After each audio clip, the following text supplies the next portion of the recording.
আর আমার স্কেলটা এত বেশি হাই, যদিও নিজের কথা বলতে নাই, হয়তো ভাববেন যে নিজের ঢোল নিজে পিটাচ্ছে। মানে মানে আপনি একজন ফ্যাশন ডিজাইনার এবং ফ্যাশন কোরিওগ্রাফার, সেও নিজেকে ফ্যাশন কোরিওগ্রাফার দাবি করে। আসলে আপনার আর তার আসলে ফ্যাশনের মধ্যে পার্থক্যটা কি? আসলে ভাই, যার যার ফ্যাশন সেন্স এক এক রকম হবে। তার মতো ফ্যাশন সেন্স, আমার মতো ফ্যাশন সেন্স, এটা তো আপনারা পুরো বাংলাদেশ কেন পুরো জাতি দেখতেছে। আর আমার স্কেলটা এত বেশি হাই, যদিও নিজের কথা বলতে নাই, হয়তো ভাববেন যে নিজের ঢোল নিজে পিটাচ্ছে। আমি অলরাউন্ডার, আলহামদুলিল্লাহ। আল্লাহ সুবহানাহু তাআলা সবাইকে এরকম জিনিস দেয় না যেটা আমার মধ্যে আছে। যেরকম আমি ছোটোবেলা থেকেই ক্লাসিক্যাল নৃত্যশিল্পী, আমি বহু বছর কিন্তু নাচের টিচার ছিলাম বাফার শিশু একাডেমির, এবং বিকানুন্নেসাও কিন্তু রাষ্ট্রীয় প্রোগ্রাম আমি করাতাম বিকানুন্নেসায়।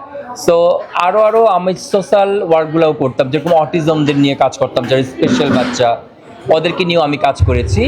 তো আমার বেস ছিল ভারতনাট্যম, এবং আমার গুরুজির নাম শ্রদ্ধেয় আনিস ইসলাম হিরো স্যার, এবং আমার কাথক গুরুজির নাম শিবলি মোহাম্মদ।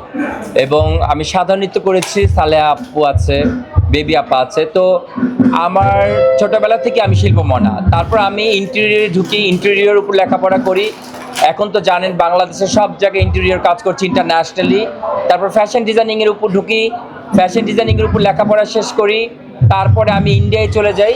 ইন্ডিয়া থেকে, মহারাষ্ট্র থেকে আমি ফ্যাশন কোরিওগ্রাফি এবং প্রেজেন্ট ট্রেনিং নিয়ে আসি, যেটা বাংলাদেশে এখন আমি করছি। আর তার পাশাপাশি হচ্ছে আপনি দেখতে পাচ্ছেন প্রত্যেকটা সেক্টরে আমার কিন্তু অবদান আছে, আমি করে যাচ্ছি। সো আমি মনে করি নিজেকে অলরাউন্ডার, যেটা আল্লাহ সুবহানাহু তাআলা সবাইকে দেয় না। আমার প্রতিটা স্কিলই ডিফারেন্ট, মানে প্রতিটা স্কিল ডেভেলপ করেছি আমি। আর আমার শেখার আগ্রহ অনেক, এর জন্য আমি সব শিখেছি। আপনি তো